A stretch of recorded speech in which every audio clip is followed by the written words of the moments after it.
Encontrarse a través de la palabra, la música y las imágenes. Encontrarse con nuestro pasado, nuestro presente y nuestro futuro. Encontrarse con los misterios de nuestra América profunda, con las esperanzas que brotan de la savia del árbol nuevo. Encontrarse a través de nuestra música, nuestra poesía, nuestra historia, nuestro saber popular.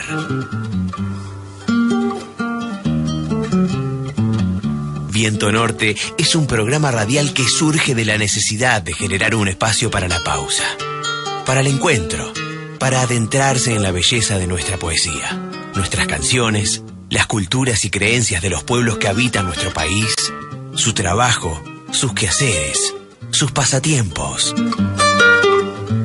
Tomando un tema como eje central, giran en torno al mismo las canciones, los cuentos, las poesías. Es así que en 2 horas podremos transitar distintas regiones, conocer y comprender otras costumbres, conocer las obras de autores, compositores, poetas, repasar sus vidas y lo que dejaron.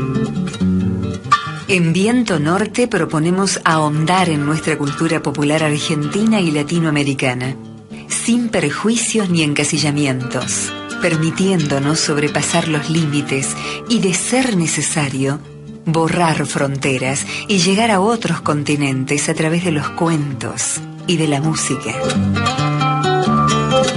En fin, estamos para encontrarnos, simplemente a través del arte de los pueblos.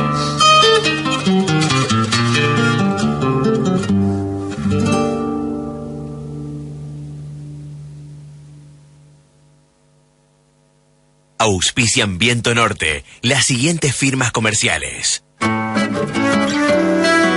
El Centro de Empleados de Comercio de Colón y San José es una entidad que trabaja para representar, promocionar y definir los intereses generales de los empleados de comercio de nuestro departamento. El Centro de Empleados de Comercio, junto a este espacio de la cultura y el arte de los pueblos. Pescadería y despensa El Rey del Pescado. Un lugar donde los colonenses y turistas encuentran todo tipo de pescados de río y de mar. Dorado, boga, surubí, patí, tararira. El Rey del Pescado lo espera en Chacabuco 734 de Colón.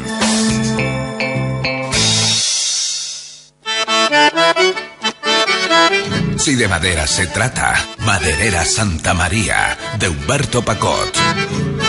Tirantes de pino y saligna, maderas misioneras, machimbres, pisos, listonería y más. Maderera Santa María, Ferrari y Leguizamón. Teléfono 03447 423 682. ¿Necesitas una herramienta eléctrica? En Zapata Motores tenemos lo que buscas. Con más de 25 años en el rubro, contamos con el conocimiento y la experiencia para asesorarte de la mejor manera. Visita nuestro showroom por ruta 135, altura Boulevard Ferrari. Zapata Motores. Celular 1546-7406. Auspicia este espacio cultural el Instituto Municipal de Artesanías IMA. Sembrando testimonios y cosechando historias. Sembrando experiencias y cosechando talentos. 30 años trabajando por la defensa de nuestro patrimonio cultural. La Fiesta Nacional de la Artesanía, con proyección latinoamericana. Administración Mariano Rebord.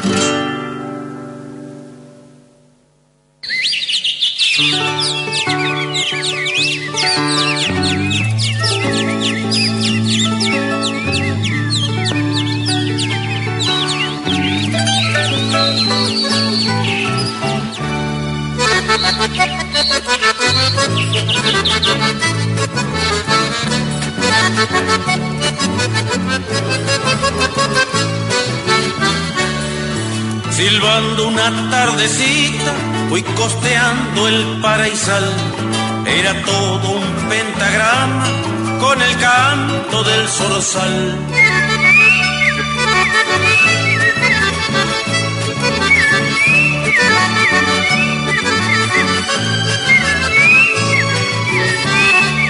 Sorprendida una calandria de otra música escuchar, imitar otra quería. Buenos días, ¿qué tal? ¿Cómo le va? Otro sábado más aquí en este programa que hemos denominado Viento Norte, en el programa número 16 de este 2 de julio de 2016. ¿Perdón? Hoy estamos un poco duros. ¿Qué tal? Buen día. ¿Cómo anda? ¿Cómo anda, don Hugo? Bien, bien. Buen día, Carlito. Buen día, Carlito. Buen día a la audiencia. A todos. Buen día. Realmente, no sé si un buen día hoy, pero bueno. Pero sí, cómo no. Vamos a tratar de que sea... Está el mate listo. Ajá. Vamos a tratar de que sea un lindo día y pasarla con la gente como todos los sábados lo hacemos. Un sábado distinto este, ¿no? Y este es un sábado, para lo que vamos a tratar, sí, un sábado distinto, porque es un día especial para reconocer, para más que nada saludar a nuestros hermanos vecinos que están cumpliendo un aniversario más, ¿no? Es así, el aniversario de la Colonia San José. De la Colonia San José. ¿Cuántos descendientes de la inmigración existen? Y hay acá hasta parientes que tenemos descendientes, por lo menos yo, dado que no soy de esa descendencia, pero tengo mis parientes. Es así. Hoy, bueno, días dentro de lo que se pueda, ahí estaba hablando con la gente de la organización. Se van a hacer un par de homenajes en San José, un par de festejos, de actividades va a haber entre hoy y mañana. Y a la noche, por ejemplo, el homenaje a Celia Bernas, a Claro. Chela Bernas, que se hace a las 20 horas en el Centro Saboyano de San José, ahí en Urquiza y Sarmiento. Pero qué bueno que reconozcan a una mujer que trabajó tanto por la investigación, por tantas cosas que hizo, que escribió, que deja como testimonio. Más de 30 libros. Y eso me parece a mí que ese reconocimiento realmente muy valedero, y nosotros tenemos el deber de reconocerla y de saludarla en este día, a una persona que yo estimo muchísimo, porque sé con el respeto con que hizo la investigación, ¿no es cierto? Sí, como bien decían las crónicas esta semana, y varias notas que se le han hecho en su momento a lo largo de estos años, Chela Bernas empieza con el tema de los 100 años de la colonia. Años 50 y pico, 57. En donde, bueno, un grupo de vecinos se ve en la obligación de empezar a recopilar, ¿no?, todo el material que había de como ellos le dicen, los abuelos gringos, documentación, los mismos objetos para fundar el museo histórico. En ese año se pone la piedra fundamental, que el museo funciona en varios lugares ahí dentro del radio céntrico que sería hoy en día, hasta que tiene su ubicación definitiva ahí en calle Urquiza, frente a la misma plaza, ¿no? Claro. Y bueno, y en esto empieza el derrotero de Celia Bernas, buscando información en las colonias, en la gente descendientes de aquellos gringos que desembarcaron en 1857, también buscando todo tipo de información en embajadas, haciendo viajes, los primeros viajes que hacía, al igual que años después empezó a ser el padre Roger también, que hizo un gran aporte a todo lo que es la colonia. Y bueno, en base a toda esa documentación fue escribiendo los primeros libros, y la verdad que un estilo muy particular, ¿no?, para escribir, para contar la historia, pero también asimismo tiene, se puede decir, mucha documentación, Claro, que es fundamental para poder atestiguar. Y investigando un poco lo que es toda esta amplia bibliografía que tiene Celia Bernas, encontré varios libros, incluso hay algún libro por ahí, uno de los primeros que ella publica, en donde está el testimonio de las cartas de los primeros inmigrantes recién bajados del barco, que por allá entre agosto y diciembre empezaban a escribir sus primeras cartas y a contar lo que era la vida en la colonia, ¿no? Y una cosa muy dura también, por lo supuesto, que era lo que era esa época principalmente, ¿no? No fue precisamente todo un lecho de rosas, como se dice habitualmente para los primeros inmigrantes, porque primero iban a Corrientes, después claro quedaron en Ibicuí, se le había vencido el contrato, creo que había cambiado el gobierno, entonces claro. Ya no tenía validez el contrato, y se encuentran en un terreno pantanoso lleno de animales. Ibicuí, estaban en Ibicuí, sí. Estaban en Ibicuí, claro, exactamente. Y de ahí, bueno, hacen los contactos a través de un suizo que los ayudó en ese primer tiempo, y hacen el contacto con Urquiza, que los termina instalando aquí en la colonia. Pero ¿sabe qué? Estamos hablando mucho de Celia, vamos a hablar también de otra persona claro. muy importante. Y yo le pido a Carlitos si podemos grabar esta charla, porque yo creo que no sé si se ha dado en algún medio, en algún momento, que es, en este momento la tenemos a Mercedes Banerio al aire. Mira qué bien. Y lo vamos a hacer hablar con usted, y yo creo que esta charla va a dar mucho que hablar en la semana, así que la saludamos a Mercedes, la tenemos ahí al aire. Hola Mercedes, ¿qué tal? Bien, bien. ¿Cómo le va a usted? De oírle. Buenos días. Buen día, Mercedes, bien, ¿cómo le va? Si Dios quiere. ¿Ustedes cómo están? Muy bien, muy bien. Felices en un nuevo aniversario de la localidad. Es verdad.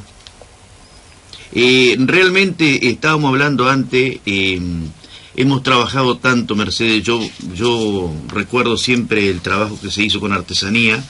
Sí, por ejemplo, cosa muy linda que claro, se le dio a la zona, claro, y que impulsó mucho todo, turismo, lo que sea, ¿no es cierto? Claro, y eso siempre uno lo tiene presente, con aquellas personas que han puesto un tiempo, una dedicación, un respeto hacia el trabajo que hoy está y se lleva adelante, ¿no es cierto? Yo también lo recuerdo mucho, lo escucho, no lo veo tan seguido, no puedo saludarlo, felicitarlo por todo lo que hace, pero lo recuerdo de cómo trabajó en los primeros tiempos, desde que la feria, digamos, estuvo o la fiesta estuvo en la 12 de abril, o estuvo en la Escuela Paso. Tantos cierto. Amigos colaboraron, la municipalidad, intendentes que pasaron, en fin. Y por supuesto, muchísima gente. Y aparte siempre yo tengo el recuerdo más grande de lo que fue Pichón en el trabajo y en el acompañamiento. Sí, bravo, cómo acompañó todo, ya lo creo. Y su familia también. Y por supuesto. Fue sembrando a su alrededor como usted. Yo a veces lo veo a su muchacho, que ya ahora es un artesano hecho y derecho, yendo por el mundo, ¿no es cierto? Y destacando a nuestra zona, si Dios quiere. Sí, usted se refiere a Gustavo. Gustavo, que claro, es un encanto de persona, cómo habla y cómo se presenta en la tele. Yo ando menos porque, como quiera que sea, los años van marchando, ¿no es cierto? Pero por supuesto que la vida es así. Es hermoso ver cómo ustedes trabajan, si Dios quiere. Y bueno, hoy hicieron los viejos abuelos, por otra parte, que trabajaron y trabajaron. Por supuesto que es así. Y hoy divertían también por un rato. Claro. Y le quería decir que hoy con Ariel estamos recordando todo esto, porque el programa en realidad basa sobre una cuestión X, y partimos de ahí y hablamos. Y a mí me gustaría mucho hoy hablar de lo que es la nostalgia del inmigrante, la música, el canto, la danza, la fusión de la música de lo criollo con lo gringo, hablando sin ser despectivo con esta palabra gringo, porque en realidad se usa mucho y a veces no saben ni lo que quiere decir gringo, ¿no es cierto? Sí, no, eso es normal, diríamos, pero no lo hacen con mala voluntad, ¿eh? No. Tienen los mejores propósitos. Lo que pasa que los tiempos de hoy hacen que la gente a veces, incluso algunos chicos jóvenes, sean superficiales. Los mayores también, ¿eh? Sí, eso es bastante común. Y volviendo al tema fundamental, la nostalgia, ya lo creo. Las cartas, por ejemplo, los documentos que hay publicados en los libros, en las canciones, se nota esa nostalgia, tanto por lo criollo como por lo de origen europeo, porque la verdad que extrañaron el cambio, pero se hicieron fuertes y se quedaron, ¿no es cierto?, que es lo importante. Y por supuesto que este viaje en el océano durante tantos días llevaba a la gente a tener más nostalgia y más expectantes estaban en poder llegar y poder cubrir las expectativas que traían, porque yo creo... Por lo menos pensaban que se iban a poder realizar y eso iba a cubrir un poco lo que dejaron atrás, ¿no es cierto? Claro, y yo creo que a partir de ese dicho que dice hacer la América, yo no creo que toda la gente salía esperanzada en hacer la América, porque hacer la América era venir a hacer dinero fácil, tal vez no sé qué sería eso en esa época. Sí, para cada uno tendría distintos significados, ¿no es cierto? Claro. Para las mujeres, para los hombres, para los jovencitos o los niños mismos, porque yo de rato leo un poco los libros de Celia, por ejemplo, o los de Contegrano, tantos otros autores que hay en la zona, incluso los poetas, y ellos se van refiriendo a cómo se extrañaron, diríamos, ¿no es cierto? O cómo se hicieron fuertes y se adaptaron, se quedaron, que es lo fundamental. Claro, yo estuve leyendo otras cosas también, libros anteriores para poder hacer el programa, y cuántos amoríos en ese cruce del océano surgieron porque se prometieron cuestiones a través de estar tanto tiempo juntos. Sí.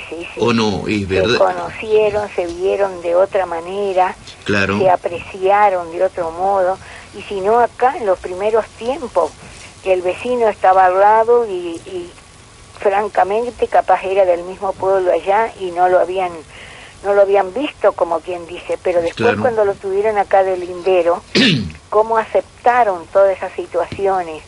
O sea, la condición humana es lo que hay que destacar también. Pero por supuesto, y ahí digamos en la cubierta del barco han pasado tantas cosas, uno se imagina.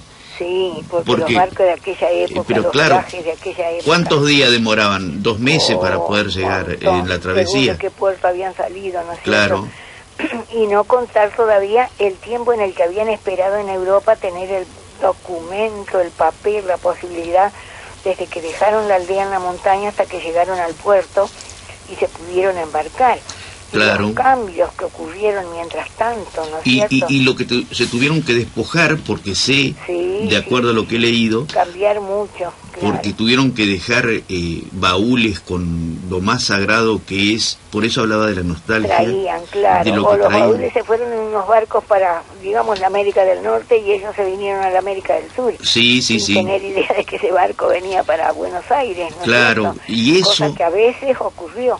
Y eso, más el desarraigo, ha de ser muy terrible. El desarraigo, porque yo veo a veces cuando escucho la tele, cómo la gente que está lejos, extraña su tierra, y cuando vuelve, ya sea al lugar de donde llegó ahí, ¿no es cierto?, a ese Medio Oriente, a lo que sea, cómo se lleva el pedacito de lo suyo, de lo que puede, ¿no es cierto?, porque es la forma de sentirse mejor mientras está lejos.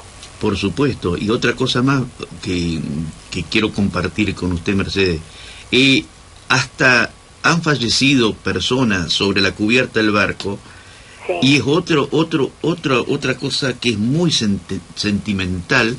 Es un dolor muy grande el dolor. Han tenido que ver que fueran sepultados en el mar, ¿no es claro, cierto? O sea, no tener tumbas. No tener tumbas, eso. Porque los pueblos de la antigüedad, aunque sea, desenterraban a sus muertos y los llevaban a la espalda cuando se iban. Sí. Pero en algunos casos, al morir en el mar, y a veces era la compañera, la madre de sus hijos, qué sé yo, hay tantas familias y tantos casos, llegar acá y enviudar al poco tiempo con una cantidad de niñitos que había que atender.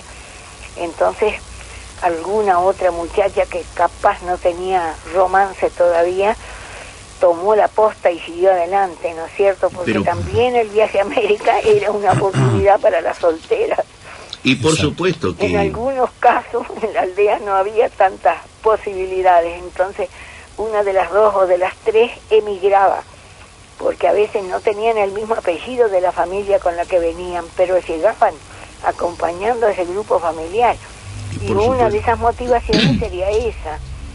Y otro, la pobreza, que hoy tal vez no se habla tanto del asunto, pero esos montañeses tenían lo justo y a veces menos, ¿no es cierto? Yo tengo una duda, Mercedes, que me gustaría compartirla, a ver si usted me la puede explicar.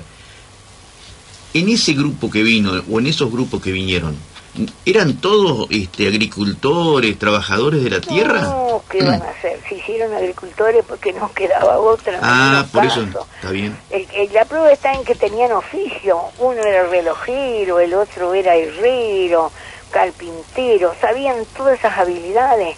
Y las que no le sabían del todo, o se trajeron los libros, o le preguntaron al otro con el que trabajaba en el lado, lo que se llama hoy la minga en algunas provincias argentinas. Usted lo ha visto eso andando. Sí.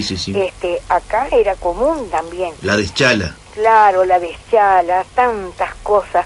O sea, iban a la casa del herrero, como se hace hoy, y ayudaban, ya sea el alambrado, una carneada, cualquier cosa. Cualquier cosa. Otra que hasta el día de hoy es tradición. Hay familias que, si no es el jamón o la mondiola de su casa, esa es la que más se respeta, por más que las otras sean muy sabrosas. Y además lo que significaba como fiesta, como entretenimiento. Concentrar. Yo creo que era la actividad social más importante que habría en esa época, ¿no? Sí, porque no había bailes, no había. Yo recuerdo que Pastor Setur contaba que un baile en un año era una barbaridad.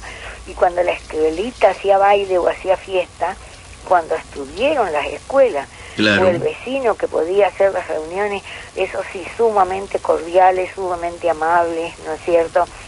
No digo que no haya enemistades o no haya problemas gordos, porque los hubo como en todos los lugares, en toda la inmigración, en todas las épocas y en todos los lugares del mundo esas cosas ocurrieron, ¿no es cierto?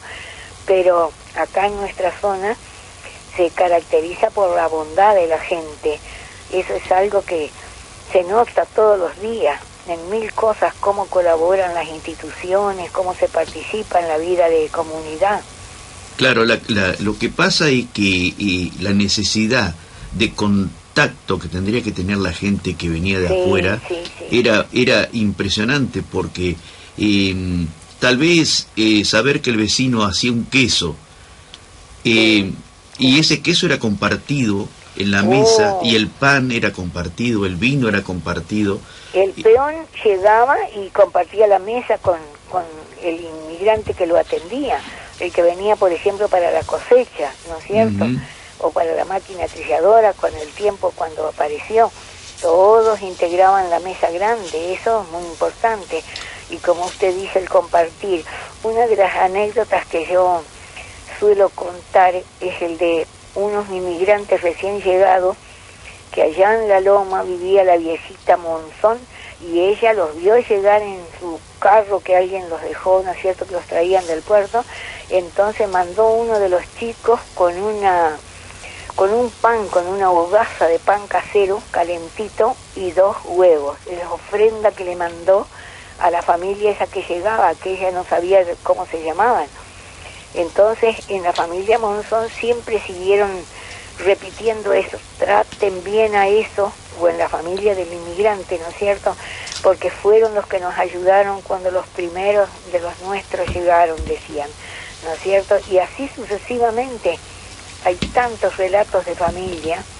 Pero por supuesto que las hay, y uno siempre recuerda estas cosas, y este programa es, sinceramente, desde lo más profundo del corazón, es recordar estas cosas que hacen a la formación, más que nada, que a veces está muy entreverada la cosa. Acá usted dijo, había gente anterior a que lleguen la inmigración, atendieron bien a la gente que llegó, pero lamentablemente a veces fueron mezclando con suavidad, ¿no es cierto? Claro. Y de rato se armarían las trifulcas, como es sabido, que ocurre, porque a cualquiera se le van los nervios en más de una ocasión.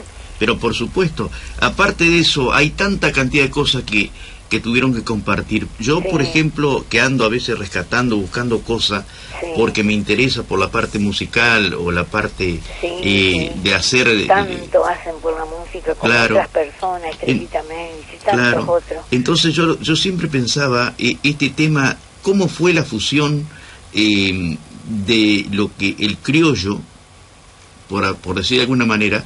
Porque yo siempre parto de lo que los instrumentos musicales que trajeron ellos y la música que trajeron, y al encontrarse con una música totalmente diferente, con instrumentos musicales, la guitarra, por ejemplo, no la trajeron ellos. Eso ya América lo tenía de hace tiempo. Y eso, compartir eso, tiene que haber sido un choque cultural muy grande. En algún momento sí, pero eso me recuerda lo siguiente: casi todas las familias tenían alguien que sabía tocar, o varios, un instrumento. El violín, por ejemplo, era bastante común. Hasta no hace mucho, unos familiares míos, cuando venía del campo el hermano, el otro que vivía acá en la villa, el domingo después de la misa, se reunían en la casa de y tocaban. Uno tocaba el violín, el otro tocaba, la niña de la familia tocaba el piano, lo que fuera, y aprendieron los viejos instrumentos y los nuevos, ¿no es cierto? Y la música que trajeron, por supuesto. Cómo la fueron adaptando. Pero por supuesto, y eso es importante, y eso es lo que hay que rescatar en estos programas radiales, que son muy cortitos y que nosotros de alguna manera necesitamos que la audiencia, que a veces está expectante, sepa de estas cosas para poder tener un futuro, porque el futuro se afirma, se arraiga si realmente conocemos estas raíces. Se va haciendo con todas esas raíces, ¿no es cierto? Y todos vamos echando raíces o raicillas, porque usted ve que los chicos parecería que no escuchan, pero hay que ver cómo les entra, ¿Ah, sí? Cómo quieren aprender cosas nuevas que son las viejas cosas. En el caso de las niñitas, 8, 10 años, ya quieren saber hacer crochet o hacer punto Santa Clara, que hoy las madres a veces no tienen ni tiempo para enseñarles esas cosas, viven afuera trabajando. Claro, o a veces se dedican... Trabajan 9 horas, 12 horas, y tienen que hacerlo porque si no, no tienen casa, no tienen comida, no tienen auto. Usted vio que hoy la lucha existencial, todos quieren progresar, dejar algo a su familia, los estudios de la familia, de los niños. La universidad no es chiste, o cualquier perfeccionamiento. Claro. Entonces, que se hace duro y hay que ayudar, porque la sociedad va, pero es difícil. Claro. Entonces, no le quiero ocupar todo su programa. No, pero quería aprovechar la oportunidad porque esto no se da todos los días. Hacemos lo que podemos. Esta charla entre Mercedes Banerio y Hugo da Silva, dos grandes hacedores de... una hermosura de persona que quede mucho en la zona haciendo cosas si Dios quiere. Exacto. Eso sí que es importante. Yo suelo decir que soy solamente un yuyito del campo, ¿no es cierto? Pero Hugo sí que se preocupa por los demás y va y viene y es motivador de todo esto. Sí, por supuesto. Y muchos otros que están con él. Quería aprovechar la oportunidad para que nos cuente alguna anécdota, si se acuerda con Hugo. Y mire, usted ha estado en las escuelas, en tantos lugares, ¿no? En la primera época, cuando en la feria ahí de la Casona volábamos los que se decían artesanos de Buenos Aires, que eran vulgares mercachifes, revendedores, y sacarlos no era tan fácil, ¿no es cierto? En la escuela Paso también, a veces eso ocurría y Hugo ayudaba, como ayudaban otros, incluso los municipales. Aquel arquitecto que ayudó a montar las ferias en la primera época, el intendente Urlengi, tantas cosas de la artesanía, y todo fue creciendo, y hoy los grandes artistas aparecen en Colón, y Colón está a nivel nacional por un montón de cosas interesantísimas, ¿no es cierto? Qué sé yo, hay tantos recuerdos lindos. La verdad. Artesanos que han venido del país, escultores, pintores. Ovidio Viva, ¿se acuerda? Ovidio Viva, yo lo he ido a saludar, o hemos ido a tomar el mate tempranito antes de que él empezara sus obligaciones. Pasé por allá, por Reconquista, por la zona donde él vivía en algún momento también. Después artesanas como ya la Valderrama de Tucumán. Sí, toda esa gente, Y claro. después lo de la del Pumamarca, la Barbarita Cruz. por Barbarita ejemplo, Cruz. que era una maravilla. Uno a veces se retrata en el tiempo. El Zárate riojano que hacía una cerámica preciosa, acuerda? que era un maestro extraordinario. Y después estaba el otro, Díaz también. Díaz, los años que vino también, o Sí. capaz que sí que vino. La ceramista esa cordobesa de cura Brochero, Otra. al lado del puente, decía ella, Ujú. y cocinaba sus cacharros con la fogata abierta. López, doña Sí, Alcira López. Doña Alcira. Alcira Y López. con tantas personas que ayudábamos, por ejemplo, la abogada, que ahora María creo que Celeste fue estaba ahí. jubilada, ¿no es cierto? Hay una o dos de ellas que ayudaron. Bueno, Alba Dondo, qué Sí. sé yo. Y Personas Alba, que hicieron Colón y que no podemos nombrar a todos porque hay tantos. y la verdad que sí. Como Olazábal también. Hola, Zabal, cómo trabajó, ya lo creo, Bueno, años. yo le debo muchísimo a todos ustedes porque No, al contrario, siempre había que tratar de estar mirando alrededor para encontrar nuevas cabezas que vayan aprendiendo, como hacen ustedes ahora, que van encontrando ideas y van aportando. Diga que ahora hay un hermoso instrumento que es la internet, donde hay un montón Sí. de cosas que la pueden aprovechar, ¿no es cierto? La verdad que sí. Y algunas son avanzadas que las chicas la traen en el celular y la muestran como diciendo quiero esto, pero no es tan fácil. En una No. Argentina en que no entra importación, en que no es... En fin, pero la perseverancia lleva y el esfuerzo y las viejas virtudes, ¿no es cierto?, que es lo que hay que destacar también en todo esto. Otra Claro. historia que escuché acá, una de las chicas que habló un día en la plaza, los padres venían a ser los viejos abuelos, ¿no es Ujú. cierto?, vinieron por el Atlántico, pero por no sé qué razón fueron a parar al estrecho de Magallanes y finalmente cruzaron y llegaron a Santiago de Chile. Y después el padre que dirigía el grupo de familia decidió cruzar y venirse a Buenos Aires y venirse a la colonia de San José. Cuando venían en la cordillera, ella traía su perrito con ella. Entonces, claro, el animalito tenía frío, como todos ellos que no podían Claro. más. El papá cortó un pedazo de su capa, de su saco, y le hizo las envolturas para el perrito. Y ella lo contó en su composición, digamos, acá en la plaza de San José. Como el padre Frosar, cuando hablaba de su abuela Sofía y de tantas otras personas, ya que él era de las familias que vinieron de Lulén, de por allá, de la zona de Saboya, casi Suiza, que en esa época no eran ni Suiza sino otros reinos, otros grupos de poder, digamos, en lo político, como había en lo económico, ¿verdad? Y acá también nosotros decimos la pobreza, porque a veces uno mira eso, pero hubo gente que vino con mucho dinero y que ayudó mucho en la zona. Hubo personas que hicieron un montón de viajes yendo y volviendo y trayendo maquinaria y ocupándose, como el mismo Alejo Peiré, que la máquina que no pudo comprarla en la exposición de París, pues hizo hacer el modelo en dibujo y se trajo eso. Y hubo gente acá que se fabricó las máquinas. Y hasta el día de hoy hay herramientas en el campo que ni siquiera se han molestado en patentarlas, ¿no es cierto? Y son ingenios naturales que surgen en las tierras, ¿no es cierto? Sea por acá o sea en otros lugares. Y por supuesto que es así. Usted sabe, Mercedes, que lamentablemente el tiempo en radio es tirano. Sí, yo le iba a decir eso, no quiero estropearle su programa porque tenemos para rato. Pero me gustaría que escuche este tema musical que le vamos a dedicar a todos los inmigrantes. Bueno. Yo lo busqué y lo encontré pensando en la cubierta del barco. Sí. Y este encuentro con la música, la danza, todo que es el programa nuestro, se llama La Alegría que hace llorar. Sí. Y del Chango Espaciú, y suena de esta manera, mire. Oh, el escuche. Chango Espaciú, Y le agradecemos mucho la comunicación. Encantada de oírlo, Muchísimas gracias a ustedes por tenerme presente. Bueno, gracias. Muy amable, Vamos a escucharlo del Chango. Chango Espaciú. Ahí vamos.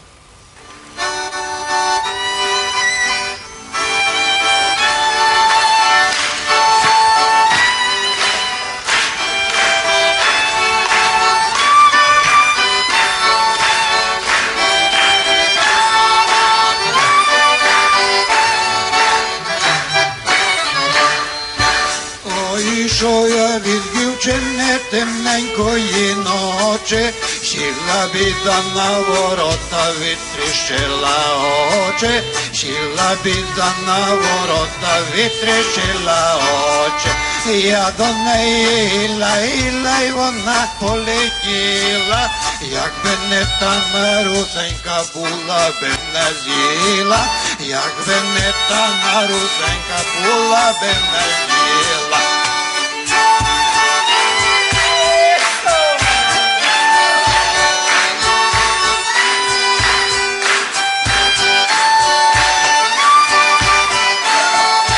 Гірше!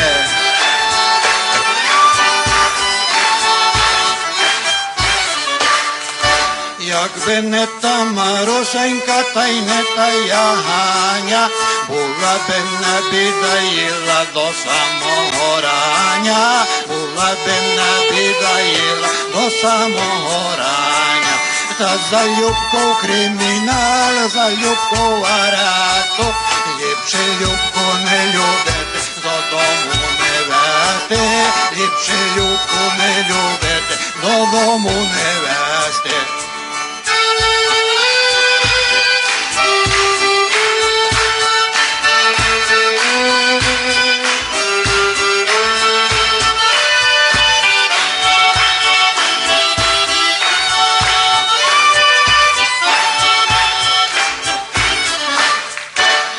За любку кримінал, та й за любку взявся, та й за любку цілий тиждень крізь грати дивився, та й за любку цілий тиждень крізь грати дивився. Буде мати лиш думати, буде мама жарти, бо я маю до дівчини 4 милі дерти, бо я маю до дівчини 4 милі дерти.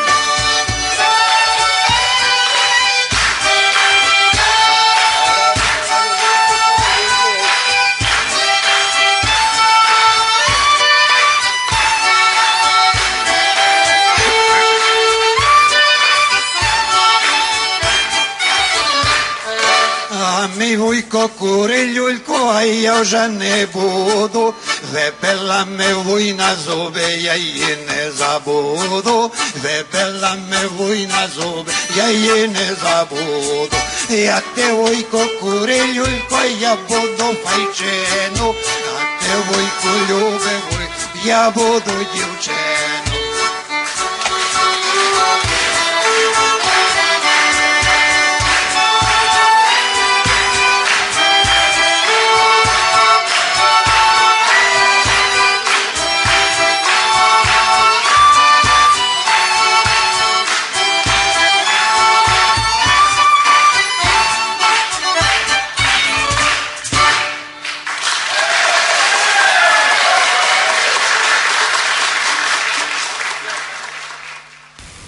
Imagínate esto en la cubierta del barco. Por eso un poco me interesó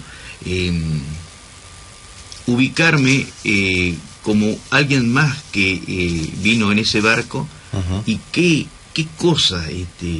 Fíjate vos que el tema se llama La alegría que hace llorar. Es un tema muy antiguo que lo cantaban los inmigrantes ahí, eran inmigrantes, no sé, pero me parece que ucranianos esto. Claro, de parte del Chango, sí. Del Chango, sí. Es descendiente ucraniano. Claro. Exactamente. Uh-huh. Entonces, ¿qué ocurre? Con esto queríamos un poco centralizar la salida de allá de Suiza, cruzando el mar, uh-huh. Y cómo uno cree que podía ser un tiempo en la cubierta del barco, ¿no es cierto? Que tenía sus contratiempos también, ¿no? Porque el barco, como decía recién Mercedes, justamente barcos chicos, estaban todos hacinados, a veces con el mal tiempo, pasaban hasta 30 horas haciendo frente a una tormenta, con el tema, claro, de que no llegaban los alimentos, porque por ahí algunos baúles se iban para la América del Norte, no venían en el barco que ellos ocupaban para viajar, las enfermedades, el mareo constante, Y la falta de agua. La falta de agua dulce también. Claro. A veces había uno de los relatos cuenta de que había nada más que 2 botellas de agua para toda la tripulación, ¿no? Imagínense, 500 y pico personas. Claro, y a veces te tocaba un capitán tal vez que era muy exigente. Es el caso, exacto. Porque por ahí pasan también otras cosas, no es únicamente haber firmado un contrato y decir, bueno, venimos. Las personas a veces que están sobre, en este caso sobre un barco, un capitán que quien tiene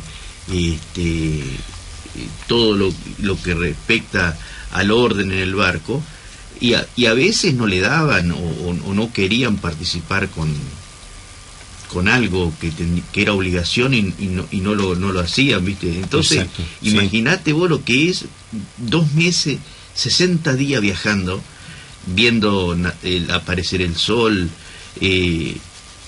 la noche, la nostalgia, todo lo que se junta tal vez, sin saber dónde van a ir a parar, cómo es, porque acá cuando llegaron se encontraron con un paisaje totalmente diferente. Exacto, sí, por supuesto. Una de las cosas, porque hay muchísimas cosas para relatar, ¿no? Gracias a toda esta bibliografía que nos deja a través de estos años Celia Bernas, los relatos de Mercedes Banerio, las vivencias, gente que se ha preocupado realmente por conocer la historia de su lugar, de su terruño, ¿no? Y de sus ascendientes. Nombraban, entre otras cosas, ustedes recién el tema de la música, ¿no? Claro. Que nos trae a este programa, que era muy importante en la colonia, por ejemplo, empezando por lo que era el coro de la iglesia.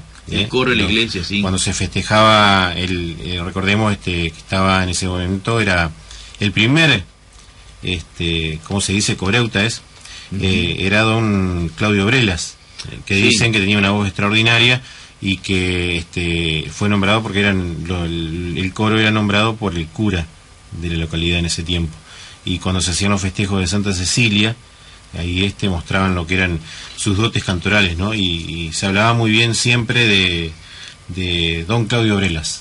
Sí, y aparte, vos fíjate que lo que cantaban era música, realmente música de la iglesia, posiblemente, cosas que tal vez no eran para bailar, para divertirse, pero en esa época yo estoy seguro que con eso tentaban a la gente a que se le escuchara. No había amplificación, no había nada, o sea que... No había nada, claro. Absolutamente nada. Aparte, era... como contaba recién, no había, ni siquiera había escuelas, o sea, no había un lugar de reunión en donde se podría organizar un baile, una reunión entre vecinos, ni nada, o sea, por ahí la iglesia era el punto de reunión, que no es la iglesia que conocemos hoy, era algo que incluso se incendió en su momento, y lo que hizo refundar la escuela como es, la iglesia, perdón, como es actualmente. Y vos sabés que lo otro es que me parece que el mismo pensamiento que pueda tener uno en esa época, como vos a la tradición que traes no la querés perder, por lo tanto tenés que manifestarte para que sea un contagio en los demás, haciéndolo bien o mal, pero haciéndolo para que eso no se pierda. Que más tarde vamos a hablar algo que yo también tengo unas dudas grandes, siempre uno que se mete en camisa de 11 varas con esto, encuentra dudas, ¿no es cierto? Sí. Pero a mí me gustaría compartir otro tema, porque Mercedes dijo que el violín es uno de los instrumentos que vino en el barco. Y fíjate vos como en este tema del chango, el violín era la base principal de la alegría, la alegría que hace llorar. Antes le doy las vías de comunicación a los oyentes, a quienes agradecemos por estar escuchándonos en este día. Tenemos teléfono fijo 427-202 o 424-742. Mensaje de texto, tenemos 2 líneas habilitadas, el 15-504-970, 15-43-9930, y también nos pueden escuchar, aparte de la 107.9, a través de internet, fminolvidablecolon.com. Así que les repetimos, 427-202, 424-742. Vamos al temita entonces. Sí, mirá, es Die Mayhofner, en un tema bien tradicional de la zona de los Alpes, se llama Jay, yo no lo sé pronunciar, no sé nada de francés, pero... Jay, oui, We Day We Do. We Day We Do. Mirá. Acá van a escuchar instrumento y música bien de los Alpes, bien alegre. Compartámosla con todos ustedes. Ahí lo tenemos a Carlito al teléfono, así que vamos a guardar un segundito. Bueno. Entonces me dice esto, música de los Alpes. Música de los Alpes. Y fíjate los instrumentos, ahí el acordeón es muy importante, sí. Junto con el violín. Y como es música muy alegre, por eso me gustaría compartirla con todos ustedes. Vamos al tema entonces, Carlito.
Ahí estamos de vuelta entonces. Ahí estamos de vuelta con este nombre difícil. Die Mayhoffner era el intérprete. Hey J. Wade Di Widu. Me parece que es así. Pero bueno, como uno no tiene raíces ni suiza ni francesa, la intención es la música, la pronunciación es otra cosa. Ajá. Tendríamos que tener la Mercedes ahí para. Sí, la verdad que sí. Para traducir un pero, tema, ¿no? Pero vieron ustedes qué interesante la música. Vos sabés que una de mis preocupaciones es por qué en la zona, acá en la zona de Colón, en la zona San José, todo el departamento, no quedó nada, absolutamente nada, músico que interpreten este tipo de música. Yo lo veo en las colonias alemanas, por ejemplo. Claro, pero... Sí, es muy, muy arraigado. Bueno, San José, por ejemplo, tiene la orquesta que tuvo en su época, están todos los instrumentos en el Museo Histórico, que supo tener su gran orquesta que tocaba en la plaza siempre y en todos los eventos patrios y demás, ¿no? Claro, pero si la familia no interpreta estas cosas, como decía Mercedes, que los familiares se juntaban para tocar, yo lo que veo es que se cortó la tradición entre lo familiar y la expresión más genuina que es la música.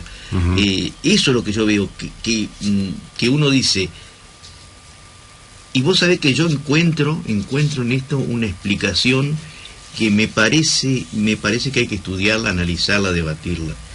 El no haber hablado el idioma por mucho tiempo, haberse cortado en la familia, porque le prohibían hablar tal vez patuá, le prohibían... Era un tema religioso. Claro, le prohibían un montón de cosas. Y el cortarle esta charla familiar entre hijos, padres, tíos, lo que sea, familiares, para mí pasa lo mismo que en el folclore nuestro. Si vos le quitás al chico esta influencia tan natural que es hablar cualquier idioma que sea, y por eso es que es tan importante a los indígenas cualquier parcialidad que sea, que no pierda sus raíces comunicativas, porque el blanco le exige cosas, y es la única forma, es guardar las raíces, esas raíces orales que tienen y que se transmiten de generación en generación, y que a veces eso es la tradición, ¿no? Mucho de eso se ha recuperado estos últimos años con gente como justamente Mercedes Banerio, Celia, el padre Ruggier, los centros valesanos, saboyanos, tanto de Villeriza, Colón, San José. Ahí Rosa Maxi también es otra persona que ha trabajado mucho durante todas estas últimas décadas para poder acercarnos, tener nuevamente ese nexo entre los descendientes, tanto como ellos le dicen, los primos de América y los primos de Europa, ¿no? Tantos viajes que se han hecho en estos años también. El Centro Saboyano de San José, por ejemplo, algo que tengo más cercano, con los viajes que se hacen con los estudiantes, los que estudian la lengua francesa allí en ese instituto, y que han hecho ya varios viajes a Europa y han conocido sus raíces, han conocido incluso a parientes, ¿no?, que tienen allí. Mucha gente que ha venido también a San José en la década de los 90 y que ha invertido en la zona, y ha echado raíces aquí también, y que se sorprenden, ¿no?, cómo se ha tratado de establecer desde aquí el vínculo nuevamente con toda esta gente, ¿no? Vos sabés que nosotros tenemos acá, nosotros, San José, todos los descendientes, tienen un parentesco muy grande con los inmigrantes santafesinos de... Exactamente. Claro. Y vos fíjate que lo que te voy a presentar ahora tiene que ver, porque es un comparativo, uno quiere hacer siempre un paralelismo en todo esto acá. Que vamos a escuchar ahora, el quinteto de acordeones, es de esa zona, de ahí de Santa Fe. De Santa Fe, donde están los parientes más cercanos de San José, que son los mismos apellidos en algunos casos. Y fíjate vos cómo ellos cuidan o han cuidado en el tiempo la música, que yo te decía el por qué. Y esta es un poco la mistura entre lo que era gringo y criollo, y que suena de esta manera. Este tema es un balseado, se llama A mi querida Suiza, y dice de esta manera, escucha.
Volvimos.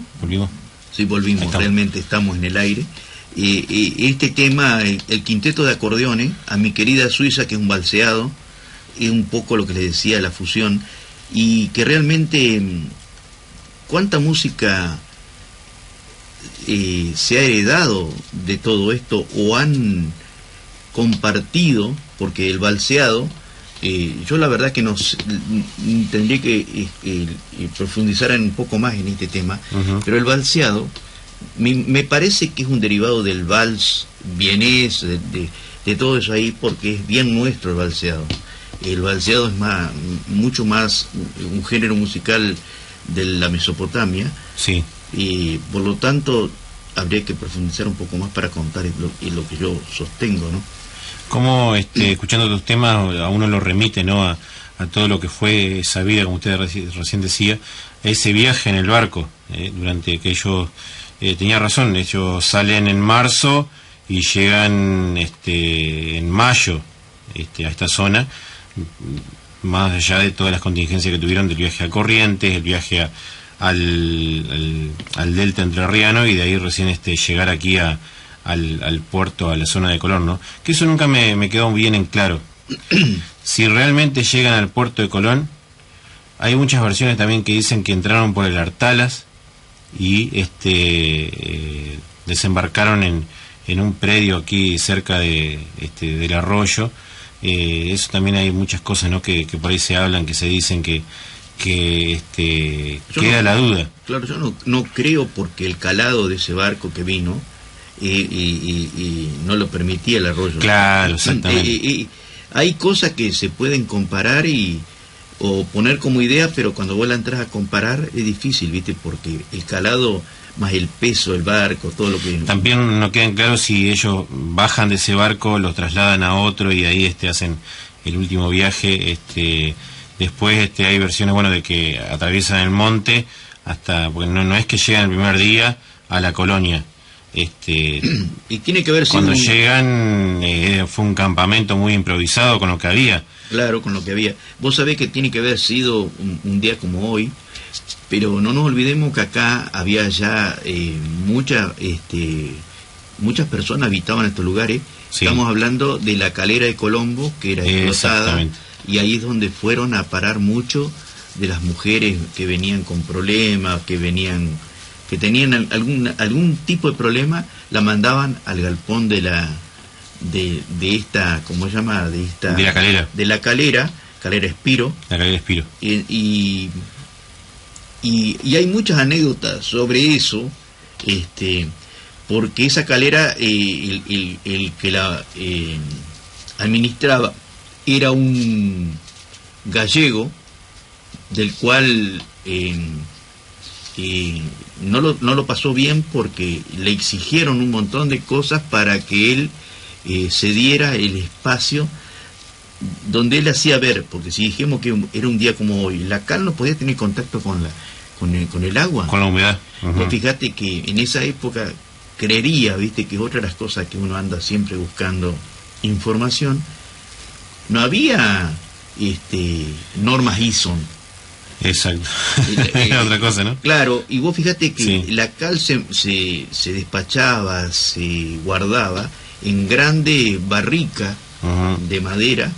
Te digo esto porque yo anduve buscando oficios toneleros acá en la zona, y me dio como resultado encontrar que los pocos que había eran los que fabricaban con un sistema muy antiguo a guachuela, estas barricas, estos barricones grandes para guardar la cal. Tipo toneles, ¿no? Tipo toneles, ¿viste? No sé el quilaje, pero...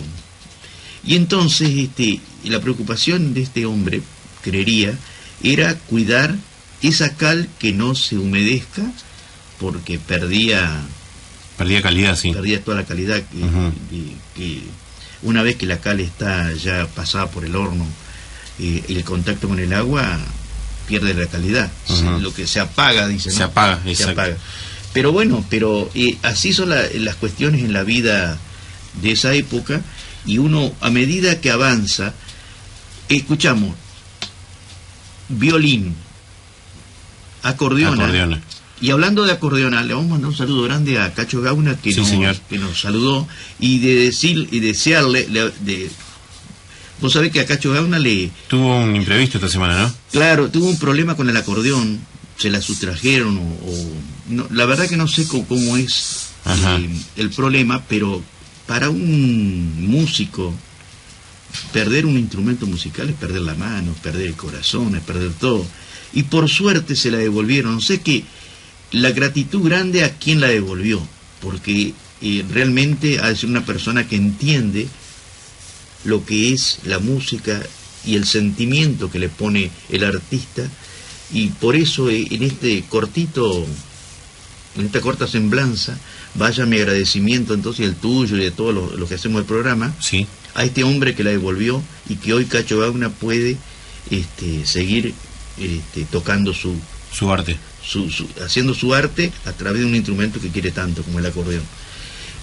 ¿Y por qué digo esto del violín, acordeón? Y vos sabés que hay un instrumento que muy importante dentro de las banditas que tenía la colonia, y que hasta el día de hoy ese instrumento es el que lleva la voz cantante en estos conjuntos, el bombardino. Y bombardino, sí. El bombardino, que es una especie, aquellos que no lo conocen, como si fuera una tuba pero más chico. Más chico, sí. Pero ese bombardino es el que lleva la voz cantante, que marca el compás, que marca la línea de ejecución del tema que tocan, y que lamentablemente te puedo asegurar que es muy poco la gente, pero vos te vas más para el norte y hasta las mismas bandas que tocan música norteña tienen bombardino como parte principal de lo que es el conjunto. Y eso realmente es una cuestión que hay que verla en el futuro, porque esos instrumentos no debemos ni deberíamos perderlo como ejecutante, o crear el interés de este instrumento en el medio, ¿no es cierto? Exactamente, sí, tal cual. Pero vamos, si vos querés, y no hablemos tanto, vamos a escuchar más música. Y después vos vas a hablar sobre las cartas de algunos inmigrantes que... Sí, exacto, sí, tenemos mucha... es el testimonio crudo, ¿no?, de lo que fue precisamente el viaje en ese barco. Claro.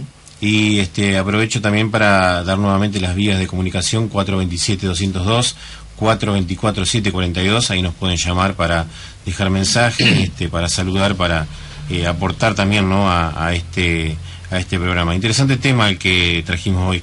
Recién les decía en el corte a Hugo que es el único programa que está en estos momentos hablando sobre todo lo que es el tema de este aniversario, ¿no?, el 2 de julio, de la inmigración y demás, una fecha muy importante para lo que es toda nuestra zona. Así que realmente un orgullo estar acá participando de este programa con Hugo da Silva, Viento Norte.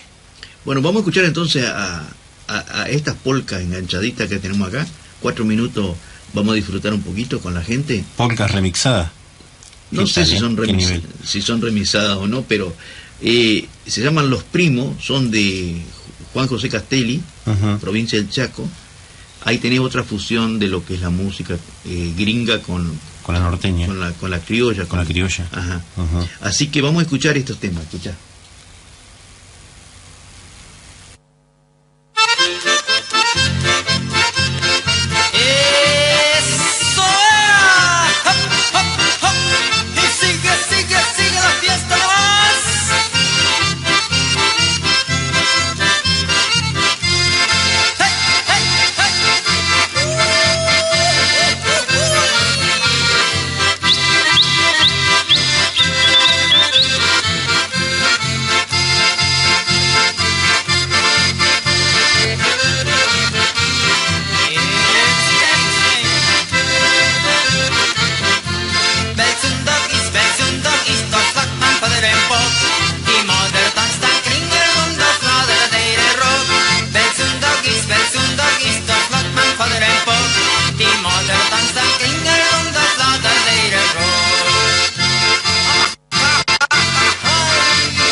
Susanna Scheiniana, ist das Leben doch so schön.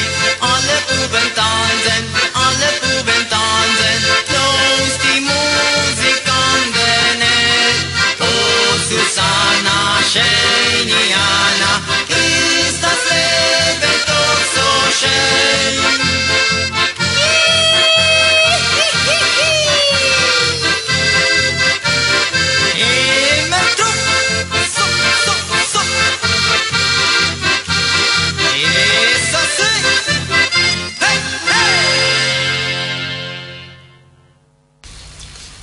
Bueno, escuchaste qué alegre tiene que haber sido todo este tema. Casi nos ponemos a bailar, ¿no? Y claro, vos sabés que la alegría es parte fundamental de una fiesta. Uh-huh. Y cuando uno dice fiesta de la colonización, tiene que ser fiesta y no ir a sentarte estático escuchando cómo un artista está en el escenario cantando algo que no tiene nada, absolutamente nada que ver a veces con lo que es la inmigración.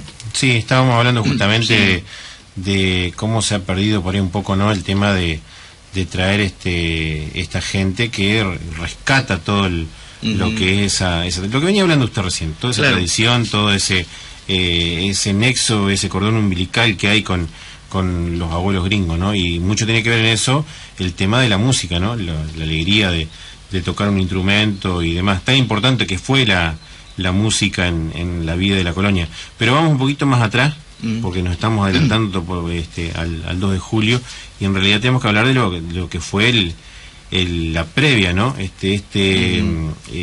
Como decía Mercedes anteriormente en la entrevista a Primera Hora, lo que tardaron en llegar a ese puerto para zarpar, después las contingencias del viaje. Yo acá tengo, a través de la investigación de los libros de Celia Berna, justamente, párrafos de cartas que los inmigrantes mandaban a Europa. Rescaté una, sobre todo por la crudeza del relato, ¿no? La sinceridad con que habla y cuenta sobre lo que pasaba en esos días. Esta carta está fechada en diciembre, 10 de diciembre del año 1857, o sea, 5 o 6 meses de haber arribado a la colonia. Esto se lo escribe a los parientes y amigos, justamente desde San José de la Colonia, ¿no? Decía que, contando el relato del viaje, que los alimentos que habían comprado no habían llegado, así que de tal forma se conformaban para el desayuno con tomar café de malta sin azúcar, por ejemplo, una de las cosas menores que les pasaba.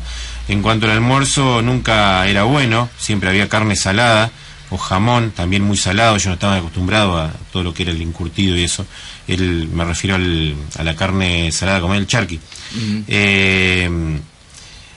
Había arroz, habichuelas, papas o arvejas, era lo máximo que tenían para el almuerzo. La cena era un plato de sopa con arroz, no más que eso. Para el día entero no había más que una galleta dura, que no era otra cosa que un pedazo de pan negro. Ese era el modelo de comida que tuvieron a bordo hasta que arriban aquí a nuestra zona, ¿no?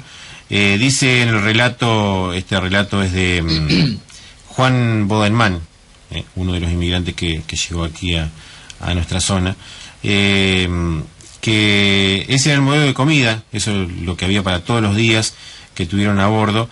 No habían comido como comían en Europa, en su casa, ¿no? No había vino, por ejemplo, un tema gravísimo para ellos, que era tradición en ellos. El barco era nuevo, estaba muy bien, o sea, era flamante, dice, andaba rápido, pero era muy pequeño, de manera que vivíamos muy incómodos. Dormíamos hasta 6 en la misma cama. Las camas eran más grandes que las de casa, pero eran empaquetadas en los baúles. Cuando el tiempo era lindo, nos quedábamos sobre el puente, pero cuando el tiempo era malo, nuestra vida a bordo se volvía miserable. El olor, el calor, los gritos de los chicos, la música, esa era la música. Muchos lloraban, otros cantaban, otros reían o se disputaban. Había muchas peleas también. Había muchos enfermos, dice. ¿Viste el primer tema? La alegría que hace llorar. La alegría que hace llorar, exactamente. Había muchos enfermos, dice. Todo cambiaba cuando mejoraba el tiempo. Esto lo contaba usted recién. En alta mar sufríamos de mareos. Caímos todos enfermos menos 4. Y nombra a 4 de los compañeros de Odisea que pudieron sortear mejor el viaje en barco. La mayoría dice sufrió un mareo durante 15 días a 3 semanas. Imagínense lo que era, ¿no? Claro. Y menciona a un Biederboss que dice que estuvo mareado durante todo el viaje y a punto de que a veces ya lo tenían por casi muerto, ¿no? Y que se compuso cuando bajan finalmente a tierra. Imagínense 2 meses de viaje en barco y finalmente pisar tierra, lo que fue eso, ¿no? La escena. Una mujer tuvo familia durante este viaje con mareo y todo, y cuenta también que ninguno de ellos la pudo auxiliar en el parto, tuvieron que auxiliarla los tripulantes, claro, los marineros, porque para ellos era imposible levantarse del mareo que tenían, ¿no? Hasta el doctor dice que estaba enfermo. El 9 y 10 de mayo, estamos hablando de casi un mes después de la partida, tuvieron la primera tempestad, creían que ya se les hundía el barco. Hace un relato de los baúles, de las olas que subían como los Alpes suizos, del barco que parecía estar en un valle, el balanceo del barco, todo eso lo va contando, y tiene una frase que grafica, yo creo, todo lo que fue el viaje. Fuimos atropellados durante 30 horas, dice. Mirá, contando lo claro. que el capitán obviamente que los tranquilizaba, decía que ya había hecho varias veces el viaje, pero bueno, así fue, ¿no? Como fue esa vida en barco. Uno ahora la ve en los desfiles de la colonización como una carroza muy linda, ¿no? Con su capitán, con la tripulación y demás, pero realmente no fue de lo más agradable que se pueda esperar. Hubo muchos muertos también durante el viaje, hubo, si mal no me equivoco, sí, eran 12 niños y una mujer joven del Bajo Valés que perdió la vida durante el viaje. Incluso uno de los jóvenes que viajaba lo mata de un golpe uno de los marineros, porque había escrito con el cuchillo, había escrito una parte del barco, ¿no? El borde del barco. Mirá vos. Fíjese usted lo que era, ¿no? Las relaciones en el barco, como sí, se manejaba, por eso te decía yo la dureza de el orden. Algunos capitanes lo hacían a ultranza al orden, otros tal vez tenían un poco más, eran más flexibles, pero la vida fue muy embromada. Vos sabés que vos leés una poesía y dice Allende los mares. Sí, Allende los mares. Allende los mares. Entonces vos decís, yo a veces me pongo a buscar palabras que los poetas usan, y vos decís, atrás de esa palabra hay una profundidad tremenda, no solamente del océano, del mar, sino en lo simbólico que es, en tan poquitas palabras, poner tantas dificultades, ¿viste? Expresar tanta dificultad. Y eso se lo debemos a los grandes escritores, poetas, y que han dejado, por suerte, plasmada en la poesía todo lo que sufrieron tanta gente que tuvo que pasar por esto, ¿no? Exactamente. ¿Vamos a otro tema? Vamos a otro tema. Vamos a escuchar ahora, escuchamos polka valseado, para que vean la música que tiene que ver con la inmigración. Sí. Vamos a escuchar un joti.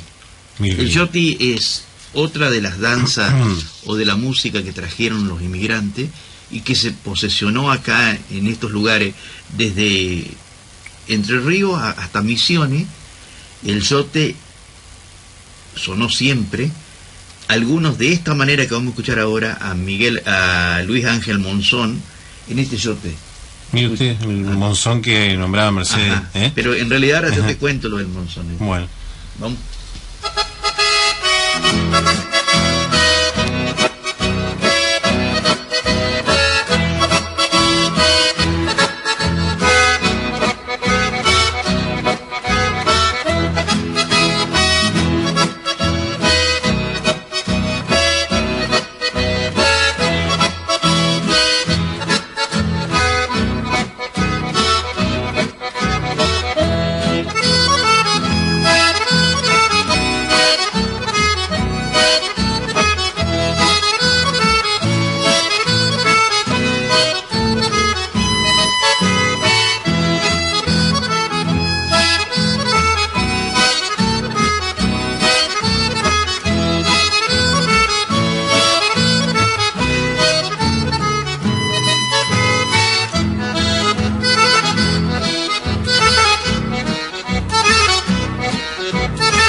este ritmo que realmente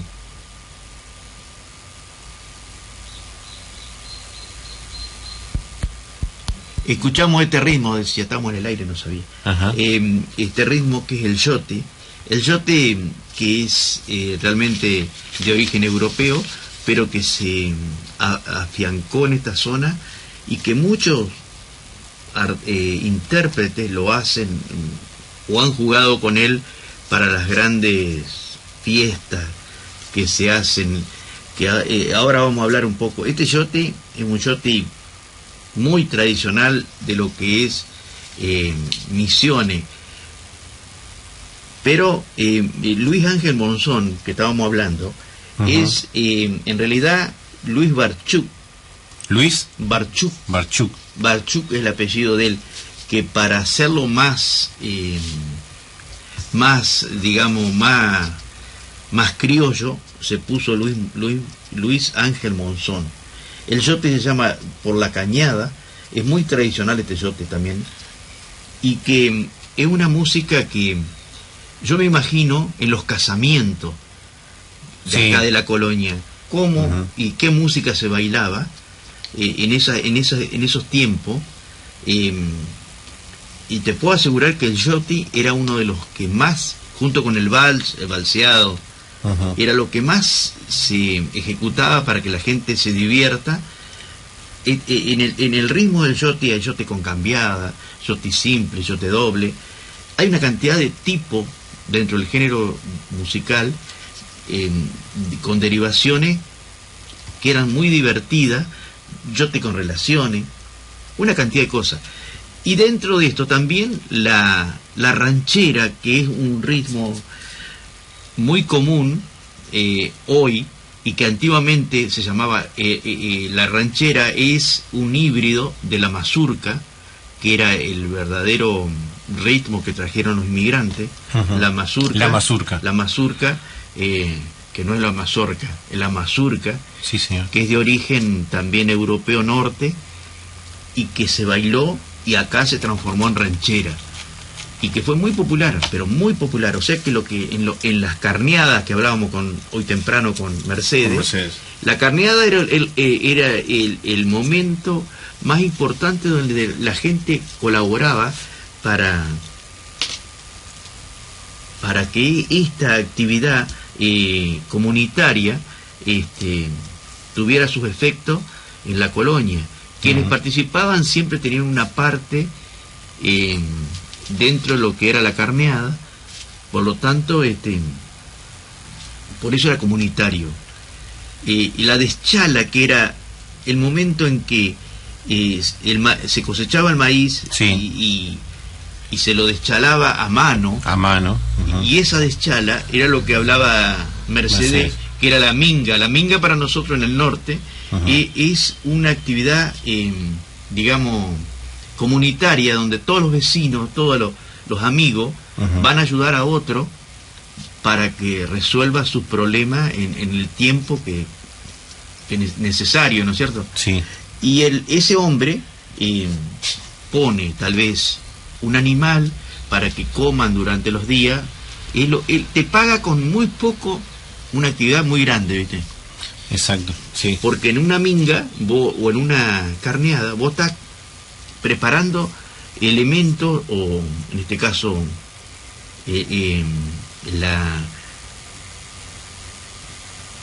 se factura el chancho, factura le dicen me parece. Sí, factura se le dice. Se factura el chancho para todo el año. O sea que vos guardás los huesos, la carne, todo salado para un año de ¿cómo se llama? De existencia, de subsistencia. De subsistencia. Exacto. Entonces, por eso es que es tan importante esto. Y aparte de eso es el saber hacer. Cómo vos transmitís, o los más chicos veían de qué manera, cuánta sal le echaban, cuánto condimento le echaban, en qué cantidad de carne, en kilos de carne se podía poner tanto especies, cosas así. Fíjate vos que vienen con especies que allá había, y acá no, me parece a mí que no conocían. O sea que ellos usarían lo que trajeron, porque el ajo, todas esas cosas no eran originarias de acá de América. Claro. Y la otra cosa que tenemos que tener en claro estas cuestiones. Sí. Vos fíjate que la papa, el tomate, el maíz, todo eso es originario nuestro, pero lo desconocían en los efectos que producía ese, digamos, ese elemento para la cocina, que era totalmente diferente a lo que es hoy, que se sabe mucho, ¿no? Y esas cosas hacen que vos te preocupes mucho, primero para conocer, y después para lograr el sabor que querían, que tenía que ser parecido a lo que era allá en Suiza o en Francia o en Italia, sí. ¿no? O en Italia, exactamente. Sí, tenemos, pues incluso los inmigrantes era un crisol de nacionalidades, ¿no? Había franceses, italianos, suizos, alemán también ha venido. Sí, alemanes también. Alemanes también. Y una cosa que también rescato de la charla con Mercedes que tuvieron recién hace un rato, es el tema de los oficios, ¿no? Mucha gente que venía con un oficio definido, relojeros sobre todo, porque venían de esa zona de Suiza, de los Alpes, y que acá tuvieron que hacerse labriegos a la fuerza, como decía Mercedes, ¿no? No les quedó otra. Y más vale que no. No había armeros, fundamentalmente también. Armeros, italianos que acuñaban monedas también. Sí, tenemos en ese famoso en eso. Sí, por supuesto.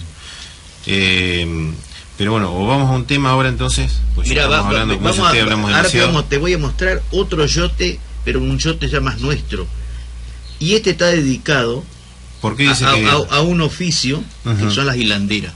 Ah, mire qué lindo. Y nombra a dos mujeres, a Catalina Fabre y a María de la Loye de Caire. Lo nombra. Ahí Carlito nos está tirando, nos tira tanda, me parece. ¿Vamos a la tanda? Bueno, después de este tema, sí, por supuesto. Melipal, este tema es mío, tengo que decirlo.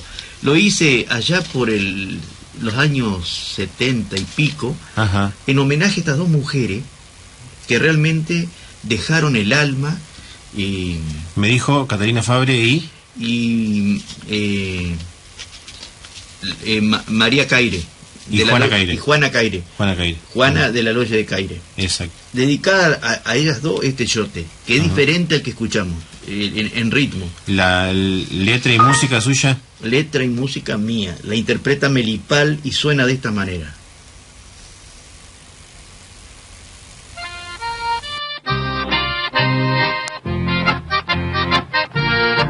Este es el shoti cadencioso y sencillito, acompasando rueda la rueca la lana. Duendecito milagrero que acompañas adentrándote en la noche de la hilandera entrerriana.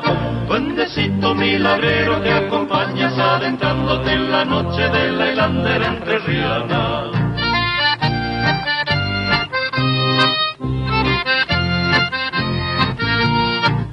Entre urdimbre, lanzadera y los pedales, juegan los dedos temblorosos en la trama, y el shoticito se desprende melodioso del cordaje del telar que ejecuta María Juana. Y el shoticito se desprende melodioso del cordaje del telar que ejecuta María Juana.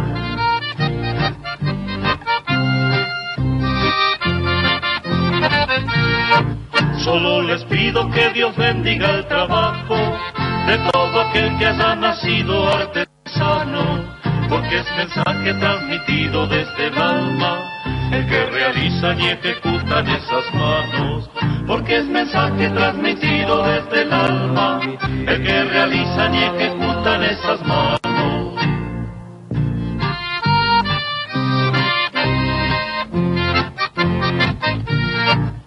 Ancestral fuerza interior que se realiza con su mente y sus manos Catalina, artesana que ha legado de los gringos, porque gringa fue su cuna en la Argentina.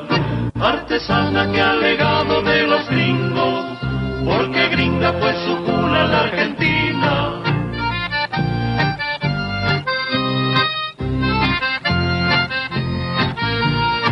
Este es el shoti que aprendí de mis abuelos, aquellos gringos que llegaron del cantón y que en la esquila lo mismo que la de Chala lo bailaban jubiloso con guitarra y acordeón. Y que en la esquila lo mismo que la de Chala lo bailaban jubiloso con guitarra y acordeón.